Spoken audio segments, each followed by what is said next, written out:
go live because there's always a little delay. There's a bit of a delay. Am I showing up yet? Oh, it's usually like 2 or 3 minutes before Hello, everybody. Welcome to, what is it today? July 18th. Virtual studio party with me, Kimberly Coe, and off camera, Hello. Cal Honey. He always helps me out with the chat if it's your first time here. Just trying to find your stream. I'm sure it'll show up. And we've got 3 people on already. That's fantastic. Welcome. How did they get you before I did? So just in case you've never been to one of my virtual studio parties before, I make different things and chat. It's very casual, and I do explain things as I go along somewhat and answer questions. But it is meant to be a kind of creative gathering, and you can make stuff or you can just hang out. And I will be making things. So I always need to make stuff. So whether it's for courses I teach or for my own work or research for my own work or hello, Rebecca. Hello, Kirk. So glad to see you here. Yes, and if you're signed into a YouTube account or a Gmail account, please say hi in the chat. And let us know where you're visiting from, and if you brought something to even if it's just a doodle, or if you're just hanging out. And how's everybody doing today? Anyway, it's a gorgeous day here. We're just located northwest of Toronto, and just beautiful sunny day. I suspect quite warm. 30-ish anyway. Yeah, warmer than I prefer. Hi, Annie. Hey, Annie. Welcome aboard. Yeah, yes. So I gather it is quite warm outside. Yeah, it's too hot for me. I'll have to wait till the evening for it to cool off. If I were an early morning person, which I really, really am not, that would be a nice time for me to get out in the summertime. So, I've got something. I brought a couple of things I'm going to work on. I have some Japanese sumi paper. I don't know the specific makeup of this paper, but it is meant for Japanese calligraphy and brush painting. Obviously usable for Chinese calligraphy and brush painting as well. So. Right. And I have one of my favorite old, you can see it's pretty used, Chinese brushes. And I've got some. What kind of hair is the Chinese brush? Do you know? I don't know. I don't remember. It's a natural hair, though. It is, sure, absolutely. Right? It's natural hair. Yeah, totally natural hair, which is really, really, I use a lot of synthetic bristle brushes because I'm a long time acrylic artist. But in fact, I grew up writing and drawing and so on with these. Sonia has joined us. Hi, Sonia. Nice to see you here. So, these are, it's part of my heritage. I'm half Chinese. And so we had an ink set where you had to actually grind the ink on the stone mixed with water. And I do have that kind of ink, but I have to admit that most of the time I really, really like the convenience of already wet ink. But I'm sure I will revisit solid ink again, because there is something about the physical relationship to the grinding and making of the ink.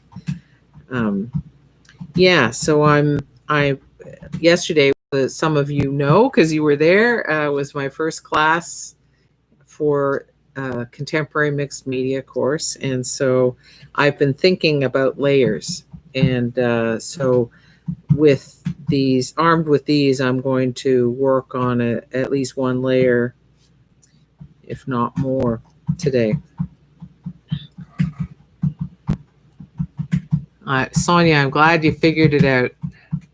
When you're not used to doing these live streams and you want, especially if you want to participate in the chat, yeah, there's a little bit to figure out. But then once you've got it, then it's easy from then on. So glad you got it figured out, because it is part of the fun being part of the chat. So,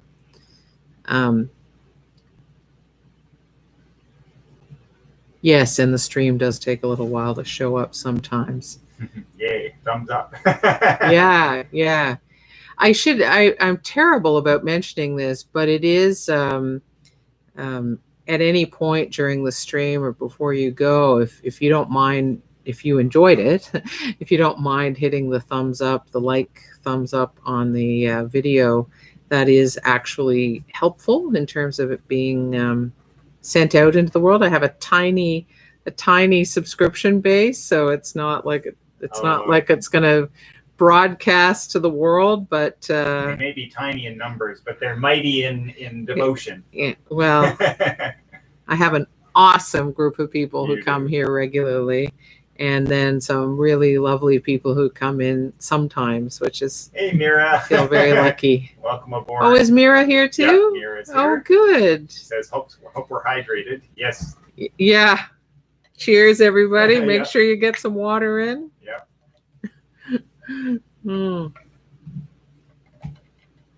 Oh boy. So hi Stella. Good to see you too. Yay. So glad you could join us today.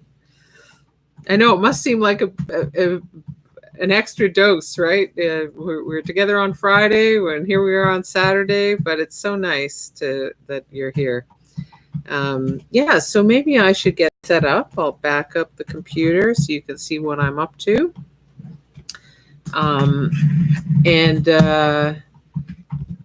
Anybody who has some form of garden, can you tell me what's blooming in your garden? Cal and I have a very limited range of plants. Many of which are sort of unofficial plants. So I know many of you have lovely gardens or potted plants on a balcony or in a window. So do please share what you've got blooming, because I do love seeing and hearing about other people's flowers. Oh, Sonia, you're a girl after my own heart. Something edible. Something edible. Oh, dear. That's great. Yes, I think so. And there we go. And I'll just angle it a bit this way. Okay. I think that's going to be good. Maybe tilt it back a hair.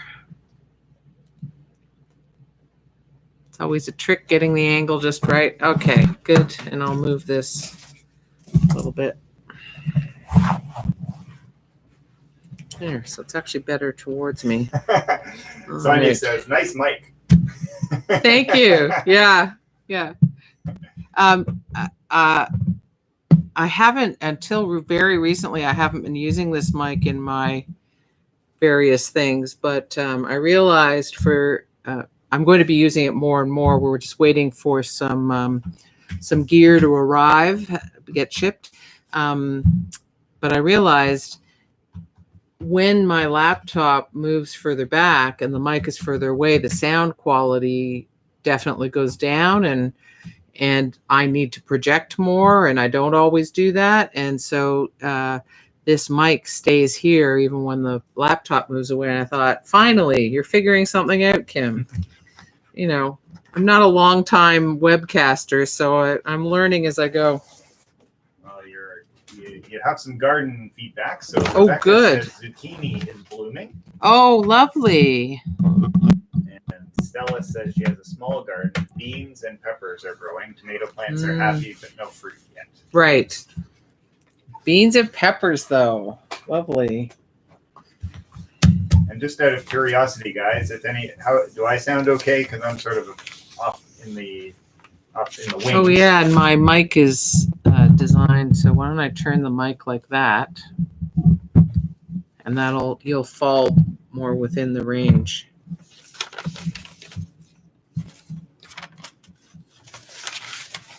There. Sonia says yes, so that's good. Oh, good. Yeah. Thanks for letting us know. We have no way of knowing, right? So anyway. Okay, well, I'm going to tape down one end of this paper. Oh, Rebecca says clear but distant. Okay, well. Just project. I'll speak up a bit. Thanks, Rebecca. Yeah.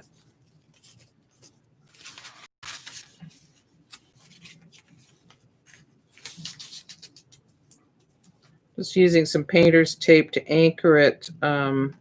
I learned the hard way that there's no point trying to anchor it to a silicone mat, which is what this red mat is. So I'm anchoring it to the, gosh, I'm just wondering. There. I'm anchoring it to the cutting mat. And I'll do that at the other end as well.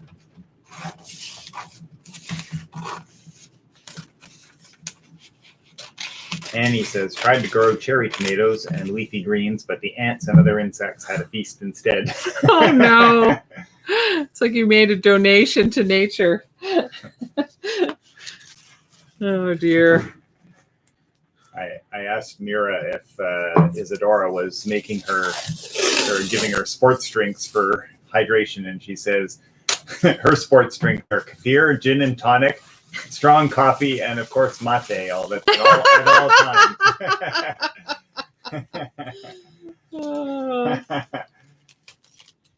She's amazing. Isadora is Mira's daughter, who's a trainer, and she's she's got a podcast, and she's always got video stories on Instagram, and I watch quite a few of them. She's quite something.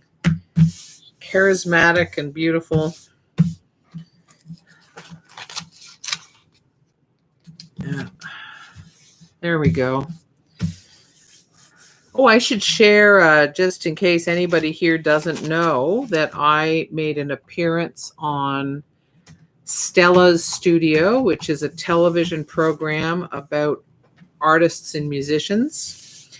And because of current circumstances, Cal helped me shoot my own video segments that Stella and her production people then edited and combined with some other things and put together. And I'm one of a few artists on the episode. But on my if you're on social media at all, on my social media, I have shared the link, and I will soon be putting it up on my blog, which is on my website, kimberlyco.ca.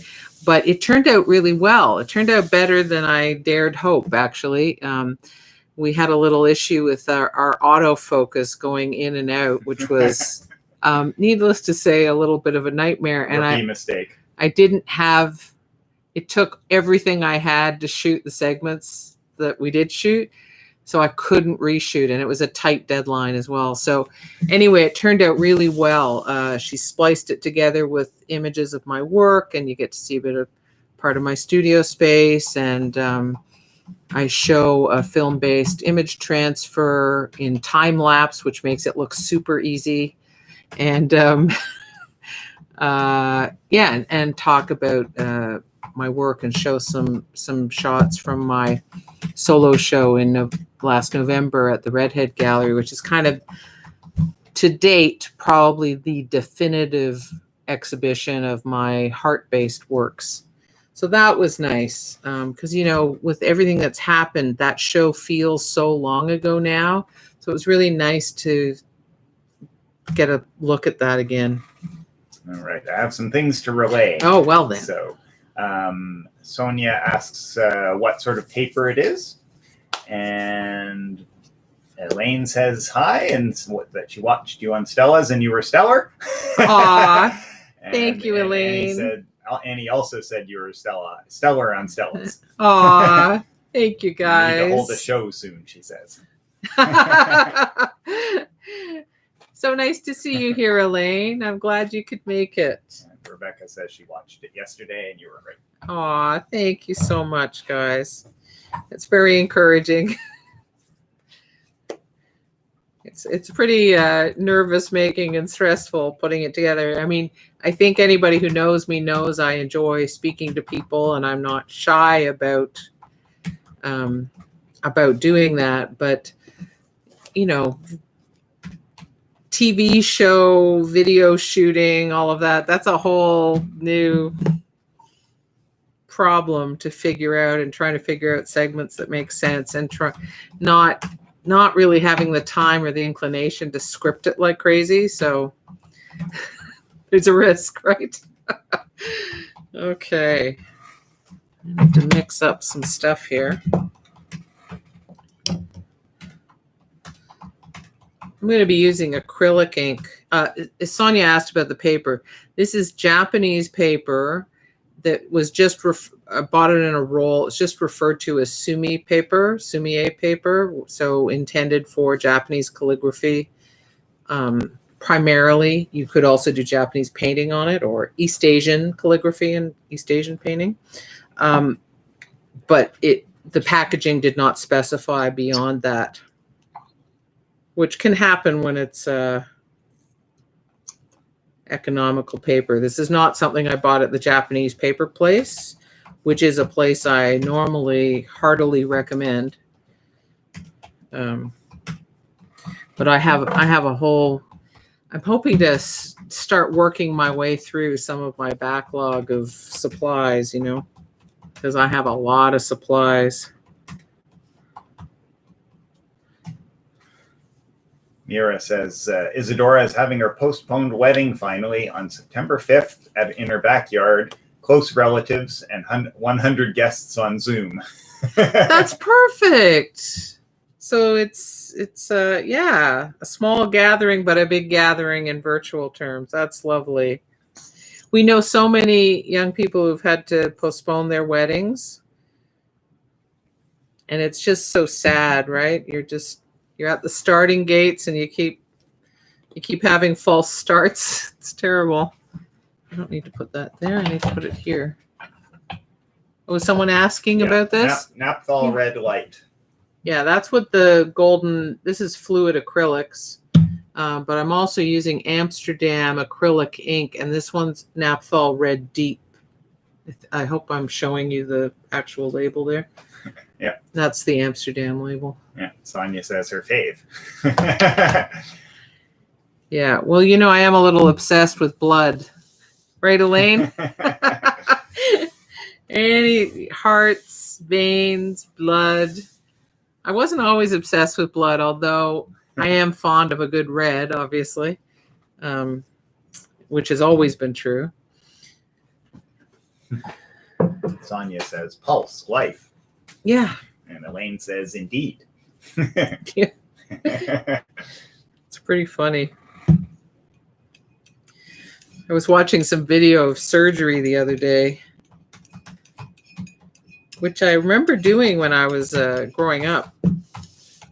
I don't know what channel that was on. Those are the days when we didn't have very many channels. But I'm diluting the ink somewhat because I want a bit of a wash, not too weak, but we're doing all kinds of red associations. Sonia says fire, nice. And Mira says your good luck color. Yeah. Well, it is I always wanted to get married in red. I didn't want to have a white wedding.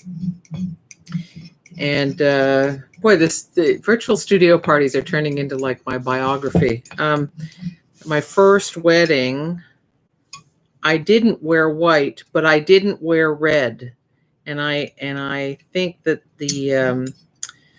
I can attribute the failure of the whole marriage to that. So, that it's symptomatic of something that was happening. So when Cal and I finally got married, I wore red, and I didn't just wear red, I wore red Chinese silk.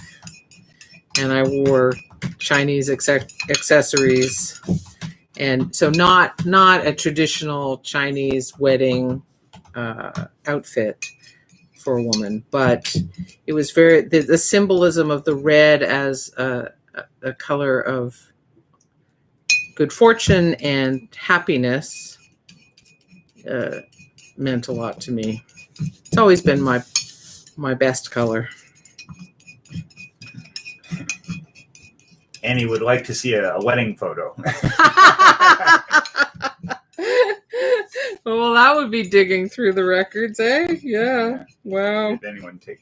Yeah, people took pictures. So here's the thing about our wedding.